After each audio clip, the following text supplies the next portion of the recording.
ஹல்லேலூயா. ஆமென். இந்த காலவேளை நாங்க பார்க்க போறோம், நம்முடைய வாழ்க்கையில தீமைகளை கர்த்தர் நன்மையாக மாற்றுவார். ஆமென்.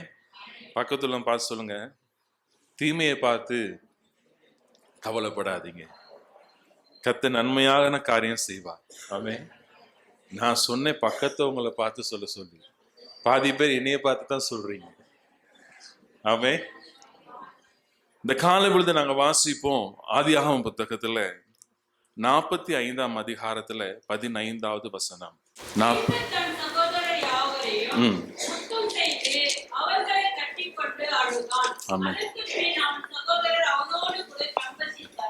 ஆமென். யார கட்டி பிடிச்சு அழுந்தாரா? எந்த சகோதரர்ல? அவருடைய சகோதரர். இந்த அதிகாரம் உங்களுக்கு வாசிக்கும் போது யாரா ஞாபகம் வருது? யோசேப்பு. ஆமென். அங்க யோசேப்பு தன்னுடைய சகோதரரை கண்டு அவர் என்ன செய்யறாரு? கட்டி அணைத்து அழுகிறாரு. ஏனென்று சொன்னா, தன்னுடைய மிகவும் நேசித்த சகோதரன் பெஞ்சமினை சந்திக்க அவருக்கு சந்தர்ப்பம் கிடைச்சு. மறுபக்கம் தன்னுடைய தகப்பனார் உயிரோடு இருப்பதை என்ன செய்யறாரு? கேள்விப்படுறாரு. ஆனா அதுக்கு முன்பதாக தன்னுடைய சகோதரர்கள் அவருக்கு என்ன செஞ்சாங்க? துரோகம் செய்தாங்க, தீமை செய்தாங்க. நாங்க பார்க்கிற இந்த சம்பவத்தை எங்களுக்கு நல்லா தெரியும்.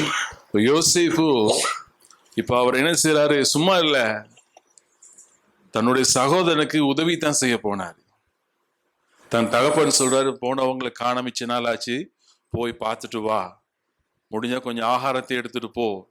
இவர் விசாரிக்க போனவரை இவர் கண்ட உடனே இவர் கண்ட என்ன சொல்றாங்க? சொப்பனக்காரன்றாங்க. மறுபக்கம் சொல்றாங்க, இது எப்படி பலிக்கும்? ஒரு பக்கம் சொல்றான், அதுக்கு ஒரே வழி, என்ன செஞ்சிருவோம்? அவன் என்ன செஞ்சிருவோம்? குழியில போடு. குழியில இல்ல, பண்ணிடுவோம். அதுதான் அவங்களோட தீர்மானம். ஆனா தேவனுடைய திட்டம் எப்படியா இருக்குது பாருங்க. அங்க யோசேப்பு அவனுடைய சகோதரன் அவன் பார்க்க போறான். ஆனா அவங்களுக்கு நன்மை செய்யத்தான் போகிறான்.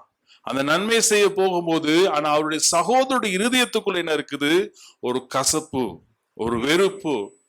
அவனை கொலை செய்ய வேண்டும் ஒரு அவங்களுக்குள்ள என்ன இருக்குது? ஒரு வைராக்கியம். இவனுக்கு எப்படி அந்த சம்பவம் நடக்கும்? இவன் கண்ட சொப்பனம் எப்படி நடக்கும்? இவனுக்கு காலடியில நாங்க போவோமா? இவனே என்ன ஆளுகை செய்வானு சொல்லி ஒருவருக்குள்ள ஒருவர் என்ன இருக்குது? இன்னைக்கு ஒரு போட்டி, ஒரு பொறாமை. இன்னைக்கு உலகம் முழுவதும் இதனுடைய ஆவி இன்னைக்கு கிரிகை செய்து கொண்டுதான் இருக்குது. சில நேரங்கள்ல நம்மளை அறியாமலே அது நம்மளை ஆளுகை செய்து கொண்டிருக்கும். சில நேரங்களுக்கு விட்டு கொடுக்க முடியாத ஒரு என்ன இருக்குன்னா, ஒரு மன்னிப்பு கொடுக்க முடியாமல் இருக்கும். அது நம்மளை என்ன செய்யும்? ஆளுகை செய்து கொண்டிருக்கும். அது மிகவும் ஒரு பொல்லாதது ஒன்று. அது பொல்லாத ஒரு ஆவின் என்று நமக்கு சொல்லலாம். ஏன்னா நம்முடைய இருதயத்துக்குள்ள ஒரு காரியம் பதிந்துருச்சுன்னா, அது பிசாசான என்ன செய்வான்? ஏதோ ஒரு வழியில அது செயல்பட ஆரம்பிப்பான். அவ பாருங்க, தன்னுடைய சகோதரன் அவன் வாரான், தன்னுடைய சகோதரனுக்கு உதவி செய்ய, விசாரிக்க வாரான்.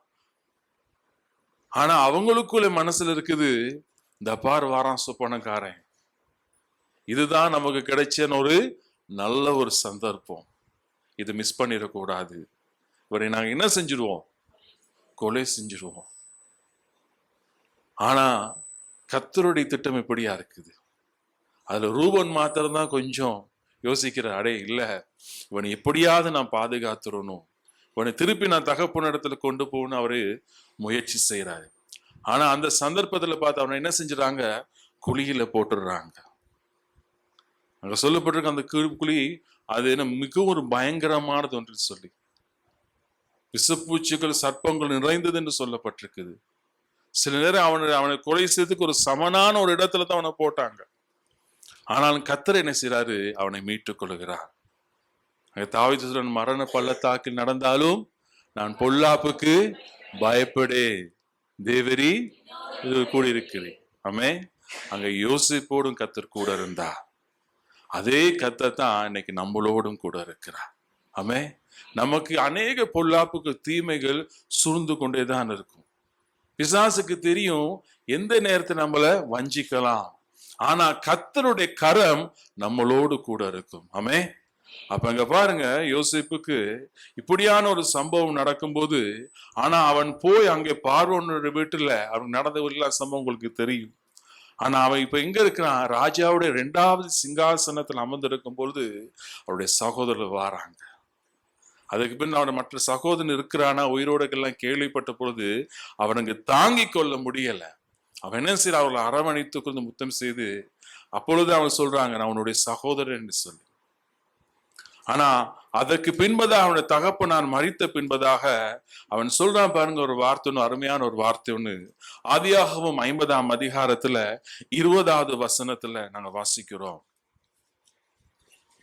நீங்கள் எனக்கு தீமை செய்ய நினைத்தீர்கள், தேவனோ இப்பொழுது நடந்து வருகிறபடியே வெகு ஜனங்களை உயிரோடே காக்கும்படிக்கு அதை நன்மையாக முடிய பண்ணினார். ஆமென், ஹல்லேலூயா. நீங்களும் எனக்கு என்ன செஞ்சீங்க? தீமை செஞ்சீங்க. ஆமென். உங்களுக்கு யாராவது ஒரு கெடுதி, ஒரு தீமை செய்யறாங்களா, கர்த்தருக்கு ஸ்தோத்திரம் சொல்லுங்க. ஸ்தோத்திரம் சொல்ல கொஞ்சம் கஷ்டம். ஏன்னா அந்த நேரத்தில் அதிகமா நமக்கு என்ன வரும்? ஆத்திரம் தான் வரும். உண்மைதானே? பாரு, இவ்வளோ செஞ்சு எனக்கு இப்படி ஒரு காரியம் செஞ்சுட்டானே. அப்பயும் என்ன சொல்லுவோம்? ஸ்தோத்திரம் ஆண்டவரே அப்படின்னு தான் சொல்லுவோம். ஸ்தோத்திரம் ஆண்டவரேன்னு சொல்ல மாட்டோம். ஏன்னா ஆனா யோசிப்பு என்ன சொல்றாரு? நீங்களோ எனக்கு என்ன செஞ்சீங்க? தீமை நினைத்தீர்கள், ஆனா தேவனும் எனக்கு என்ன செய்தாரு?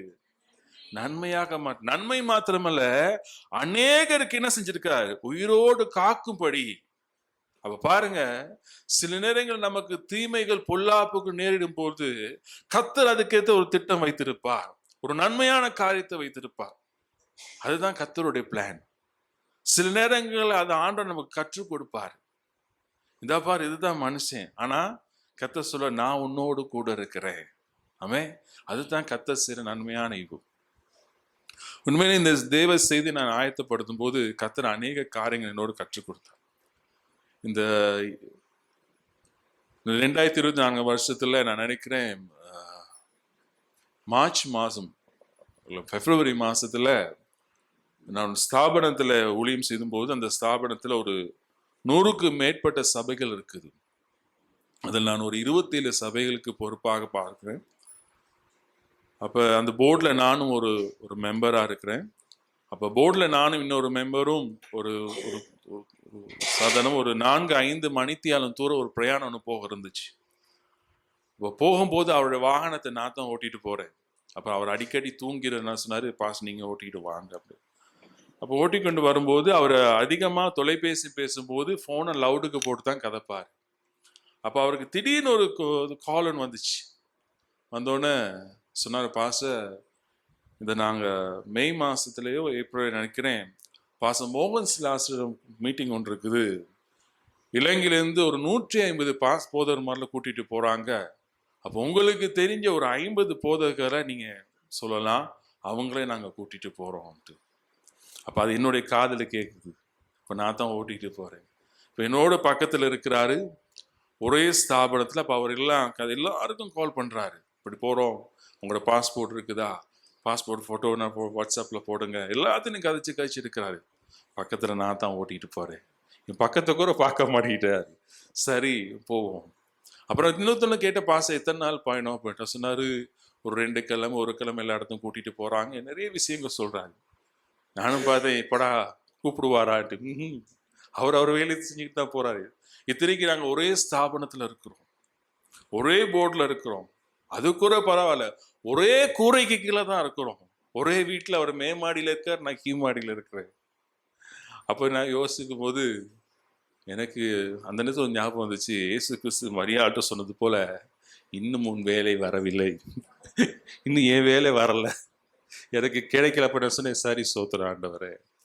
உண்மையிலுமே அது நினைக்கும் போது ஒரு பக்கம் கவலையா இருந்துச்சு. என்னடா அவர் பக்கத்துல இருந்து அவரை டிக்கெட் கூப்பிட்டு போடுவங்கள கேட்டிருக்காங்க, ஒரு 50ல் ஒரு ஆளாச்சும் போடுவாரா? இல்லை, சான்ஸே இல்லை. ஒரு பக்கம் யோசிச்சேன். ஆனா சில நேரம் அந்த நேரம் நான் வந்திருந்தா நான் தனியா தான் வந்திருப்பேன். ஆனா கர்த்தருடைய திட்டம் என்ன செஞ்சிருக்காரு? குடும்பத்தோடு வர கர்த்தர் கிருபை செய்திருக்கிறார். ஆமென்.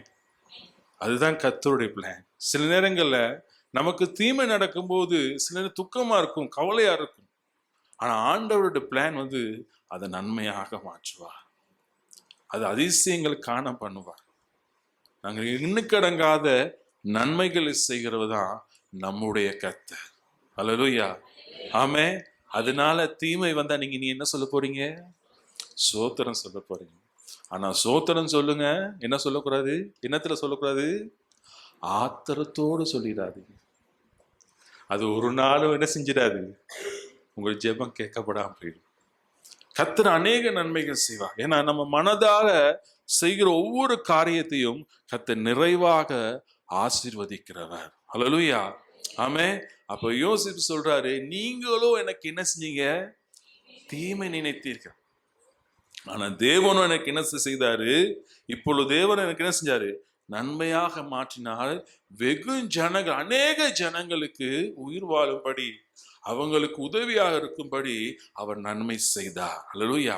அப்ப யோசித்து பாருங்க, நம்முடைய வாழ்க்கையில் ஒரு நன்மை நடக்கும்போது நமக்கு மாத்திரமல்ல, அது அநேகருக்கு நன்மை உண்டாகும்படி கர்த்தர் செய்கிறார். ஆமென். அல்லேலூயா. கர்த்தர் பாத்தீங்களா? ஆமென். அவர் ரொம்ப ரொம்ப நல்லவர். சும்மா சொல்லிடுறாங்க அவர் நல்லவர். அது என்னது? டேஸ்ட் இல்லாம போயிடும். அவன் ரொம்ப ரொம்ப நல்லவர்னு சொல்லுவோம். ஆமென், ஆமென். சில மனுஷனை பார்த்து நம்ம அப்படித்தான் சொல்றோம். யாராவது பார்த்தா அவர் நல்லவர், அப்ப அவரும் நல்லவர் இவரும் நல்லவர்னா வேலை இல்லையே. நம்முடைய கர்த்தர், ஆமென், அல்லேலூயா, ஆமென். நாங்க வாசிப்போம் என்னாகும் புத்தகத்துல 12ஆம் அதிகாரத்துல 13வது வசனம்.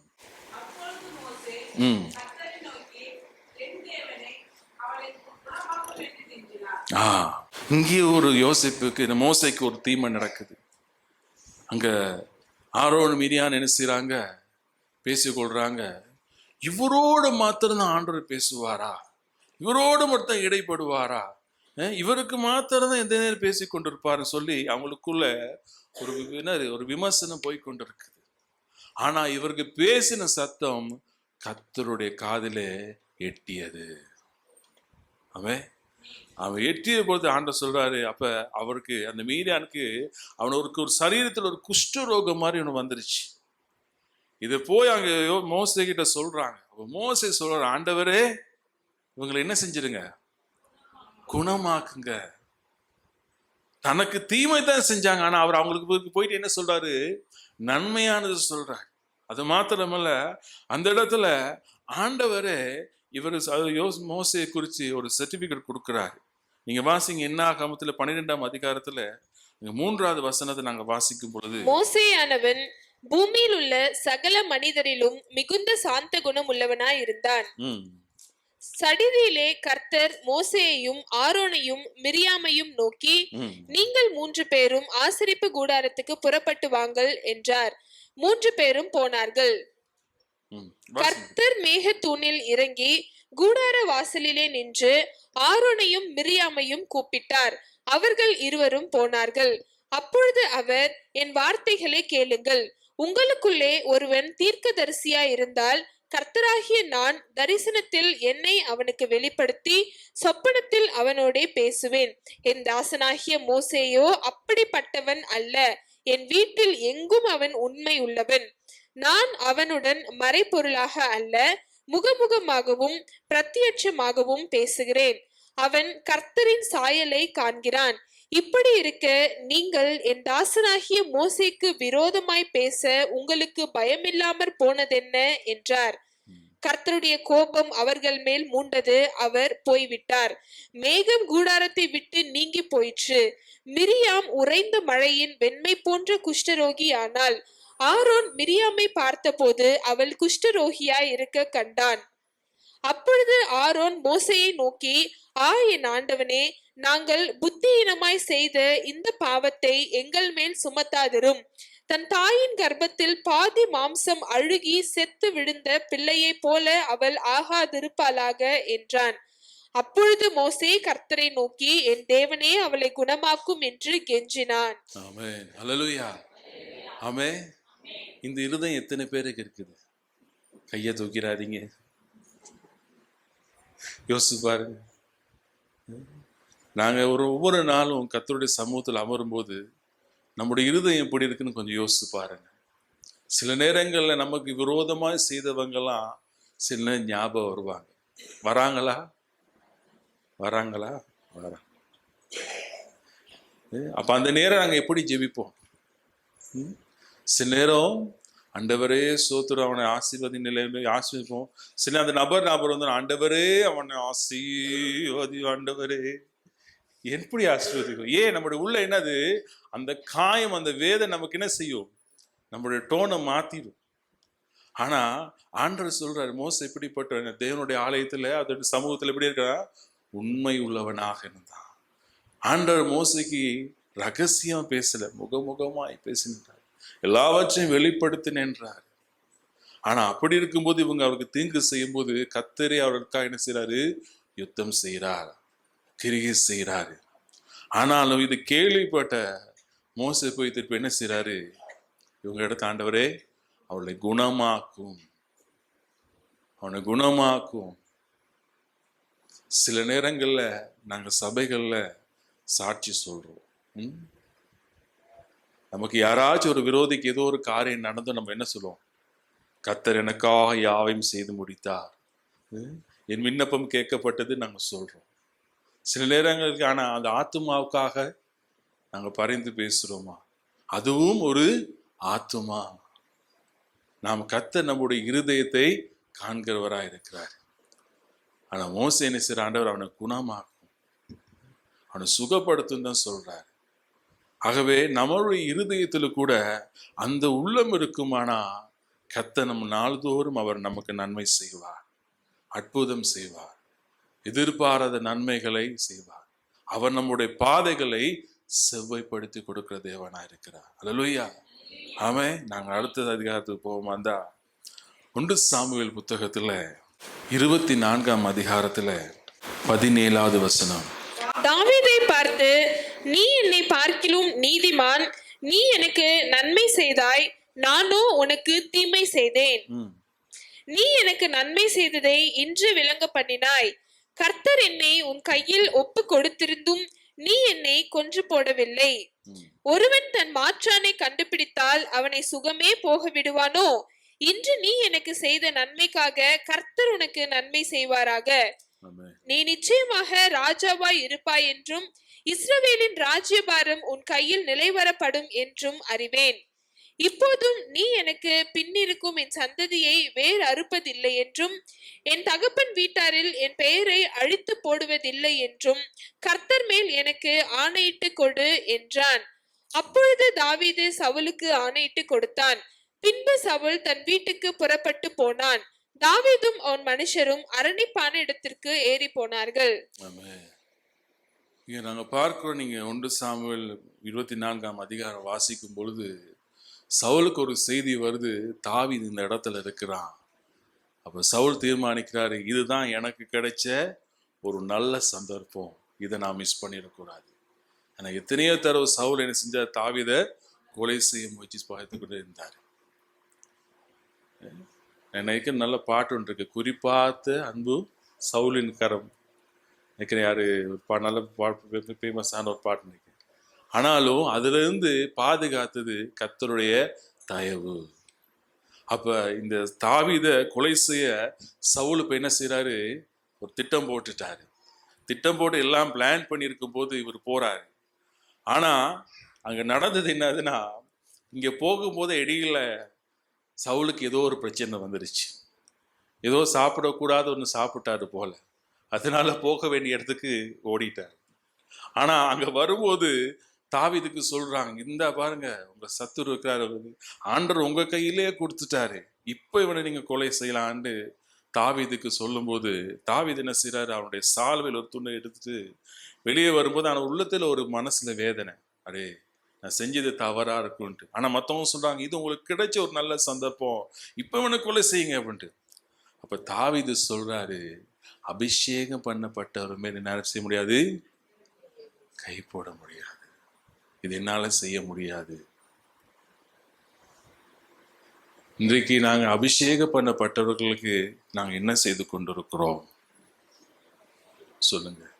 இன்னைக்கு சில நேரங்கள்ல அது நம்முடைய வாழ்க்கைக்கு சில சாபக்கேடான காரியங்கள் கூட மாறும். இன்னைக்கு அதிகமாக விசேஷமாக ஒரு பக்கம் ஒரு எழுப்புதல் உண்டாகிட்டு இருக்குது, மறுபக்கம் கர்த்தருடைய நாமத்தை என்ன செஞ்சு கொண்டிருக்கிறாங்க, தூசித்து கொண்டு இருக்கிறாங்க. அது தூசிக்கிறதுக்கு பிசாசான அநேகம் அவன் பயன்படுத்துறது இன்னைக்கு யார? தேவ பிள்ளைகளே தான். இன்னைக்கு பாருங்க, அநேகம் அந்த சோசியல் மீடியாக்களை போட்டு அநேக காரியங்கள் செய்து கொண்டிருக்கிறாங்க. நமக்கு அவங்களை சொல்லி பேசுறதுக்கோ அவங்க மேல கையை வைக்கிறதுக்கு நமக்கு என்ன இல்லை? அதிகாரம் இல்லை. அவனவனுக்கு கேட்டத்தக்க பலன் கர்த்தர் செய்வார், அவனுக்கு அளிப்பார். ஆமென். ஆகவே தாவீதுக்கு அந்த சந்தர்ப்பம் கிடைத்தும் அவன் என்ன செய்யறான்? அதை செய்யலை. அதை விட்டு விலகும் போது அங்கே சவுலே வந்து என்ன சொல்றாரு, நான் உனக்கு எத்தனையோ தீமை செய்தேன், நான் எத்தனையோ தடவை உனக்கு கொலை செய்ய முயற்சி செய்தேன், ஆனா நீயோ எனக்கு என்ன செய்தாய்? நன்மை செய்தாய். அது மாத்திரமல்ல, ஏன்னா சவுலுக்கு இருந்த பிரச்சனையே அந்த ராஜபாரியம் போயிருச்சு, அவனுடைய பதவி போயிருச்சு. இப்ப தாவீதுக்கு போன அவனுக்குள்ள மனவேதனை, ஒரு பொறாம, மறுபக்கம் சொன்னா ஒரு பொறாமையில தான் இருக்கான். இவனுக்கு எப்படி அது கிடைச்சிச்சு அப்படின்ட்டு. ஆனா அவனுடைய வாயாலேயே சொல்றான், நீ ஆட்சி செய்வ, இந்த ராஜபாரி உன்னோடு கூட இருக்கும். ஆமென். ஏன்னா நாம் கர்த்தருக்கு உண்மையா இருக்கும்போது கர்த்தர் நமக்காக செய்வார். ஆமென். நாம் எடுக்கிற ஒவ்வொரு தீர்மானம் தான் சில நேரங்கள்ல இந்த கடைசி காலங்கள்ல நம்முடைய என்ன சொல்ல போனா நம்முடைய ஒவ்வொரு நிமிஷத்தையும் சத்துரு என்ன செய்ய அதை பறித்து கொள்ள பார்த்து கொண்டு தான் இருப்பான். நமக்கு கோபம் வந்தோன்னு பாருங்க, நமக்கு எப்படி நம்முடைய மைண்ட் செட், யோசனை, நம்முடைய செயலாம் எவ்வளவு தூரத்துக்கு மாறுதுன்னு யோசித்து பாருங்க. அந்த நேரத்தில் யாரு பேசினா ஒரு கோபம் தான் வரும். சில நேரங்கள்ல அந்த பேசுற நபரை பார்க்கும்போது அந்த கோபத்தை அவங்களுக்கு தான் நாங்க காமிப்போம். ஒவ்வொரு நிமிஷமும் சத்துரு நம்முடைய சிந்தனைகளை பறித்து கொள்ள பார்த்து கொண்டுதான் இருப்பான். ஆனா கர்த்தருடைய சமூகத்திலே கர்த்தருடைய ஆவியானுடைய சத்தத்துக்கு நாங்கள் செவி கொடுக்கும்போது அவர் நம்மளை நடத்துவார். அவர் செவ்வையான பாதையில நம்மளை நடத்துவார். அனுதினமும் அவருடைய சத்தம் நம்முடைய காதிலே தொனித்து கொண்டே இருக்கும். தாவீதுக்கு பெரிய வேலை இல்லை அந்த நேரத்தில் சவுலை கொலை செய்யறதுக்கு. ஆனால் அவர் சொல்றார், இது என்னுடைய வேலை இல்லை, அது ஆண்டோடைய கருத்தில் ஒப்பு கொடுக்கிறாரு. ஆனா அவன் அந்த சால்வையை வெட்டிட்டு போனது கூட அவருடைய இருதயத்துக்கு ஒரு வேதனை மாதிரி கஷ்டப்படுற, ஐயோ நான் செஞ்சது ஒரு தவறா போச்சு, இதுவும் ஒரு தவறு தானே, இதுவும் ஒரு பிழை தானே என்று யோசிக்கிறார். ஆனாலும் அவர் கர்த்தருக்கு உண்மையாக கர்த்தருடைய வார்த்தைக்கு கீழ்ப்படிந்ததுனால அந்த இடத்துல அவர் காரியங்களை வாய்க்க பண்ணினார். ஆமென். ஹல்லேலூயா, ஹல்லேலூயா. ஆகவே தான் சொல்றாரு, இந்த ராஜபாரியம் எனக்கு இல்ல, நீ தான் ஆளுகை செய்ய போறாய். ஆமென்.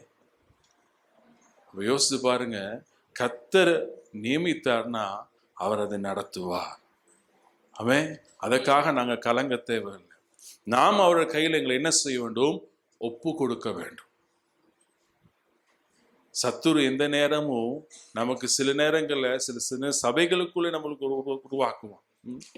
யாராவது ஒண்ணு செஞ்சோன்னு சிலதை சொல்லுவாங்க நமக்கு, அதுதான் துதியும் கனமும் யாருக்கு? தேவனுக்கு. நம்மளை தாழ்த்திப்போம், முடிந்த அளவு நம்மளை தாழ்த்த கர்த்தர் நம்மளை உயர்த்துவார். நமக்கு பெருமை வேணாம், பேராசை வேணாம், பதவி வேணாம், பட்டம் வேணாம். எங்க ஊர்ல நாங்கள் நிறைய அடைஞத்துல நான் பாசன்னு சொல்றதே இல்லை. சில நேரங்களில் பாசம் சொன்னா அதிகமான சில நேரத்துக்கு விமர்சனங்களும் போகும். அதை விட நீங்க என்ன செய்றீங்க, நான் சர்ச்சில் இருக்கிறேன், அவ்வளவுதான். அது நமக்கு போதும்.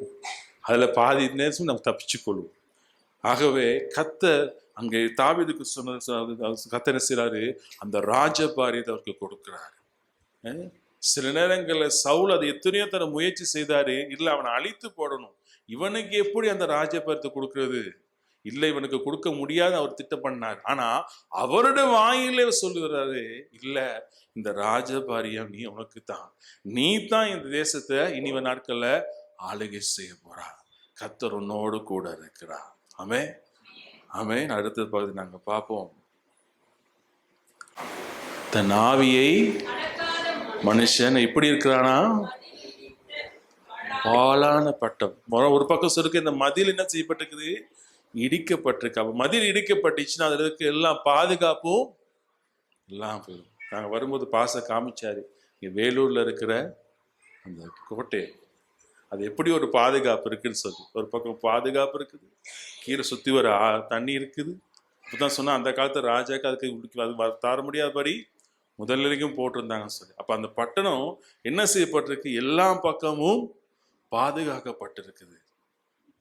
அப்ப அந்த பாதுகாப்பு இல்லாட்டி அந்த இடிக்கப்பட்டிருந்தா அது எப்படி இருக்கு சொல்லப்பட்டிருக்குது? அந்த பட்டணம் எப்படி இருக்கப்பட்டிருக்கு? திருப்பி வாசிங்க சிஸ்டர்.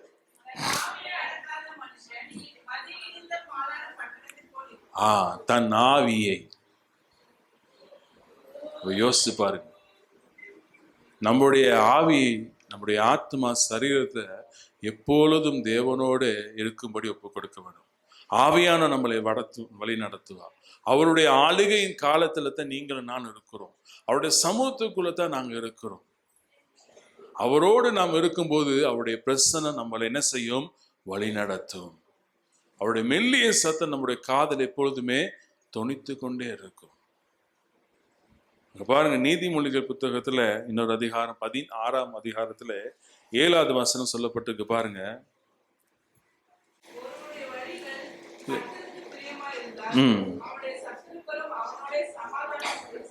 ஆமென். ஒருவனுடைய வழி யாருக்கு பிரியமாக இருந்தா? கர்த்தருக்கு பிரியமாக. அப்பொழுது நம்முடைய வாழ்க்கையில் நாள்தோறும் தேவனுக்கு பிரியமான காரியத்தை செய்யும் பொழுது உங்களுடைய சத்துருக்கு என்ன சொல்றாரு? சமாதானம். அப்ப நமக்கு நம்ம சத்துரு கூட சமாதானம் பண்றதுக்கு நாம் எந்த வழியில போக வேணும்? எந்த வழி? கர்த்தருடைய வழி. மற்ற வழியில போயிடாங்க. தனி வழியில போனீங்கன்னா தனியா தான் போவோம்.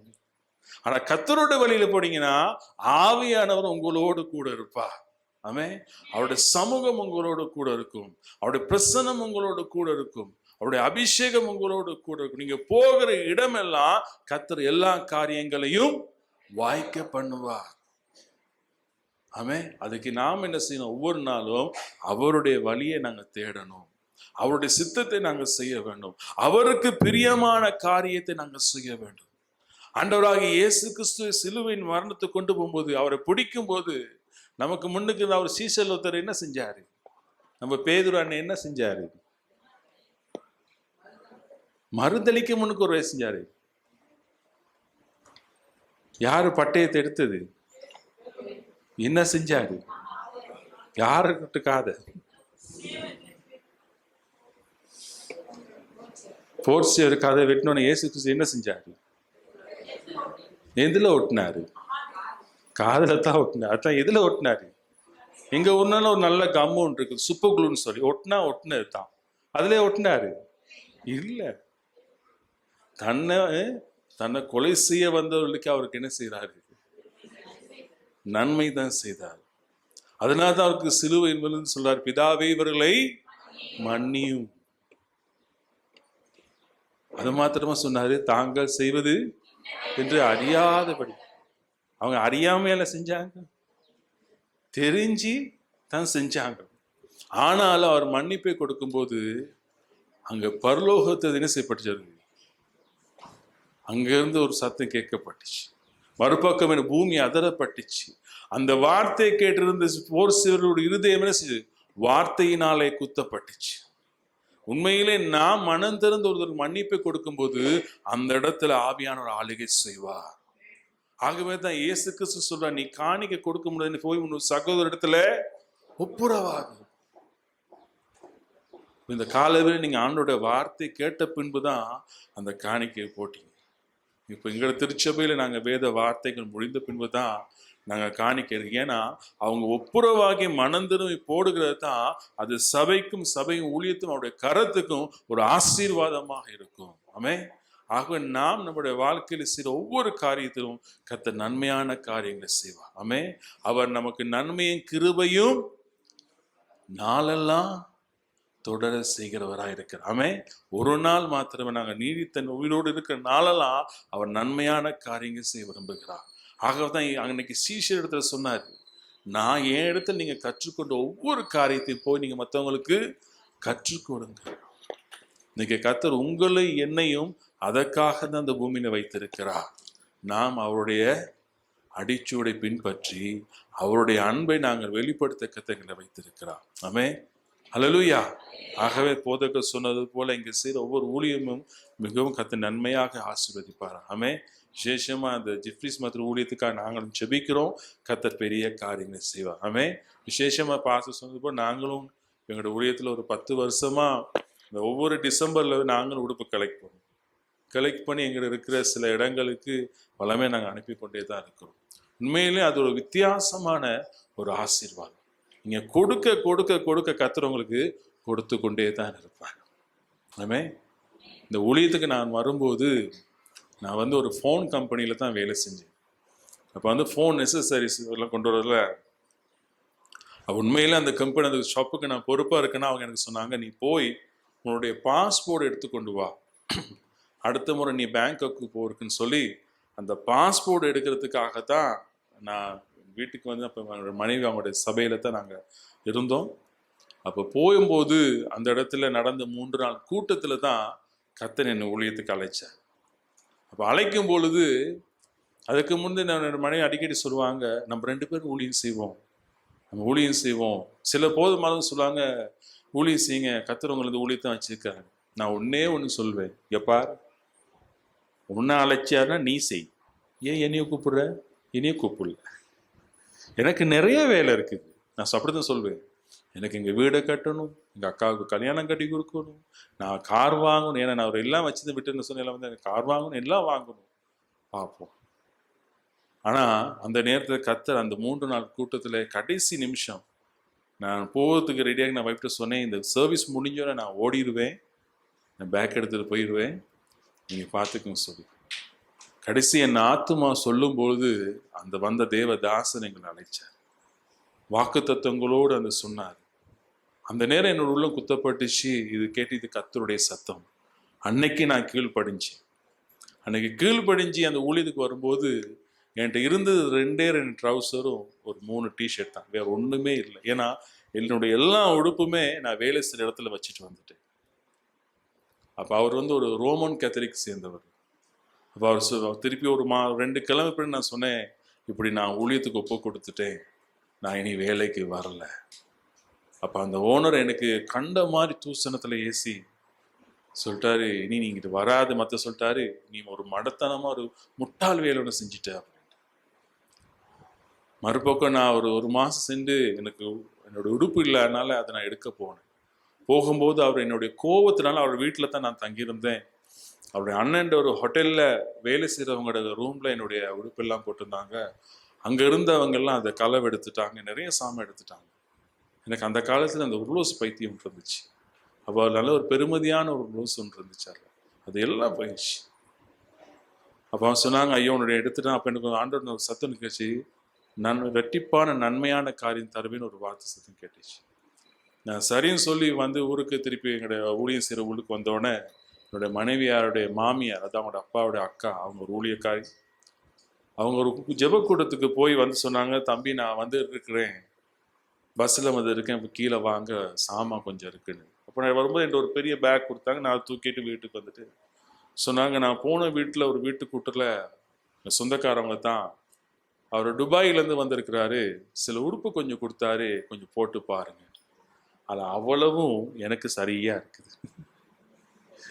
இருந்த 2 உடுப்பு தான், வேற ஒன்றுமே இல்லை. ஊழியத்துக்கு என் வீட்டார் ஒதுக்கிறாங்க. ஏன்னா நாங்கள் ஒரு இந்து குடும்பத்தை சேர்ந்தவங்க.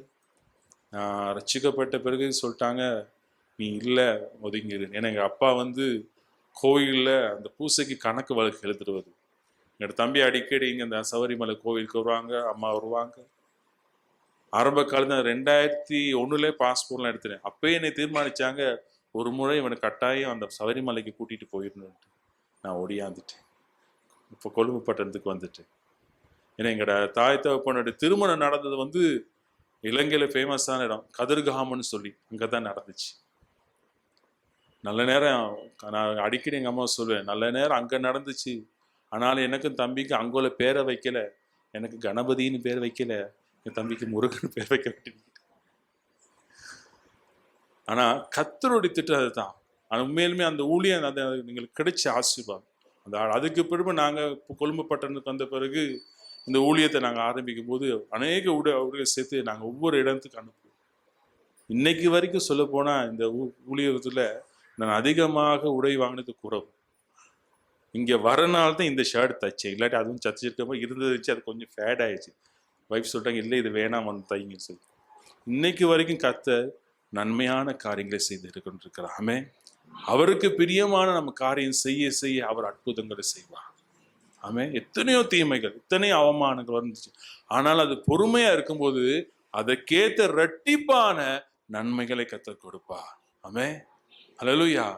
ஆகவே இந்த காலப்பொழுது உங்களுடைய இருதயத்துல ஏதேனும் ஒரு வைராக்கியமோ ஏதேனும் ஒரு கசப்பு இருக்குமா இருந்தா இந்த காலவெல்ல கர்த்தருடைய சமூகத்துல அதை நாங்க அறிக்கை செய்வோம், அதை விட்டுருவோம். சில நேரம் அந்த நபர் உங்களோடு இந்த சபையில் இருந்தா கூட நீங்க போய் சொல்லுங்க, என்னை மன்னிச்சுக்குங்க, ஒரு சின்ன அவருக்கு போய் சொல்லுங்க, விஷ் பண்ணிட்டு வாங்க.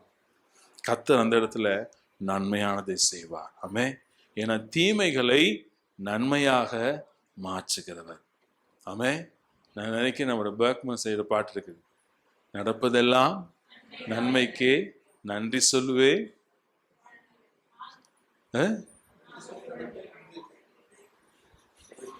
இன்றைக்கு யாரோ சொன்னாங்க நாளைக்கு அப்படின்றத என் காதில் யோசித்தேன், என்னடா இன்னைக்கு சொல்லுவது நான் அவங்க நாளைக்கு சொல்றேன்னு சொல்றாங்க.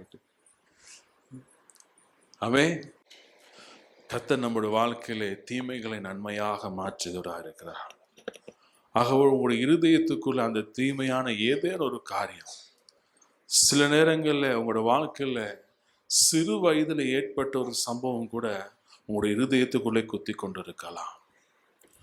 சில நேரம் கணவன் மனைவிக்கு இடையில ஏற்பட்ட ஏதோ என்றைக்கோ ஒரு நடந்த ஒரு சம்பவம் அதிகமான சில நேரம் உங்களுடைய குடும்ப ஒரு ஏதோ ஒரு பிரச்சனை வரும்போது கூட அதை நாங்கள் சுற்றி சுற்றி காட்டி கொண்டு இருக்கலாம். தாய் தகவன் பிள்ளைகளாக இருக்கலாம்.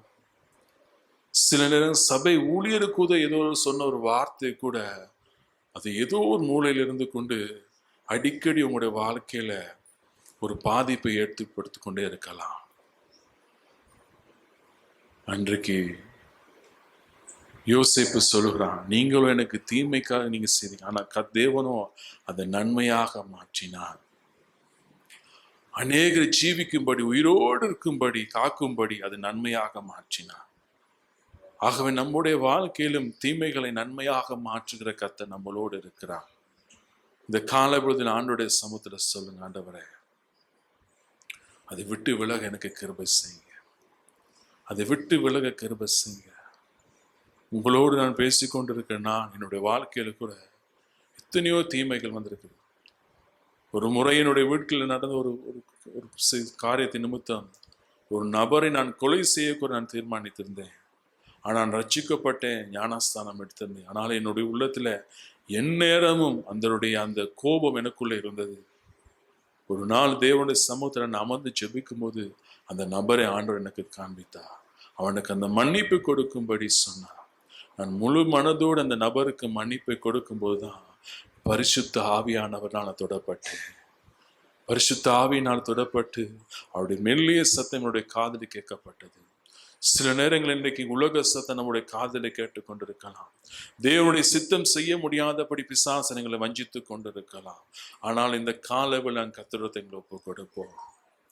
சில நேரங்கள் எங்களுடைய மதியின நிமித்தம், எங்களுடைய சில கோபத்தின் நிமித்தம், எங்களுடைய சில பிடிவாதத்தின் நிமித்தம் இந்த காலவேளை வாசித்தது போல அந்த பட்டணம் இடிக்கப்பட்டிருக்குது, பட்டணம் உடைக்கப்பட்டிருக்குது, அது வெறுமையாக இருக்கிறது. காரணம் பிசாசானவன் அது அவன் ஆளுகை சேவன் செய்து கொண்டிருக்கிறான். ஆனா இந்த கால பொழுது ஆண்டுடைய சமூகத்தில் ஒப்பு கொடுத்து சொல்லுவோம், ஆவியானவரே அதை விட்டு விலக எனக்கு கிருபை தாரும் சுவாமி. தீமையிலிருந்து விலக எனக்கு உதவி செய்யுமாப்பா. எனக்கு எத்தனையோ நபர்கள் தீமையான காரியங்களை செய்தார்கள். எத்தனையோ பேர் எனக்கு கெடுதியான காரியங்கள் செய்தாங்க, எத்தனையோ பேர் ஆண்டவர் என்னை அவமானப்படுத்தினாங்க, வேதனைப்படுத்தினாங்க. அப்ப ஆண்டவர் ஒவ்வொருவருக்கும் இந்த காலவில் ஆண்டவரை நான் ஒப்பு கொடுக்கிறேன் சுவாமி. பிதாவே, அவர்களை மன்னிங்கப்பா. இது அவர்கள் மேல் நான் வைத்திருந்த கோபம், வைராக்கியம் சுவாமி, அதை விட்டு விலக எனக்கு அந்த கிருபையை தாங்கப்பா. ஆண்டவரே, நீர் அந்த சிலுவையில அந்த ஜனங்களுக்கு கொடுத்த அந்த மன்னிப்பை கொடுத்தது போல இது அதை கொடுக்கக்கூடிய அந்த இருதயத்தை எனக்கு தாரும் என்று சொல்லுவோம், அந்த சிந்தனை எனக்கு தாரும் என்று சொல்லுவோம், அந்த உணர்வை எனக்கு தாரும் என்று சொல்லுவோம். நிச்சயமாக கர்த்தர் நம்மளை கொண்டு பெரிய காரியங்களை செய்ய இருக்கிறார். நம் நிமித்தம் அநேகருக்கு நன்மை உண்டாக கர்த்தர் கிருபை செய்ய இருக்கிறார். ஆகவே இந்த காலை பொழுது ஒரு விஷயம் அப்படியா கண்களை மூடி ஆண்டவரிடத்தில் ஒப்பு கொடுப்போம். ஒரு நிமிஷம் நாங்கள் அப்படியே அமைதியா இருந்து ஆண்டவருடைய சமூகத்துக்கு முதல் நபர்களை ஒப்பு கொடுத்து நான் சொன்ன, ஆண்டவரே, இவரை நான் முழு மனதாய் நான் மன்னிக்கிறேன் சுவாமி, முழுமையா நான் இடத்துல ஒப்பு கொடுக்கிறேன் என்று சொல்லி ஒரு நிமிஷம் அப்படியா நாங்கள் அமைதியாக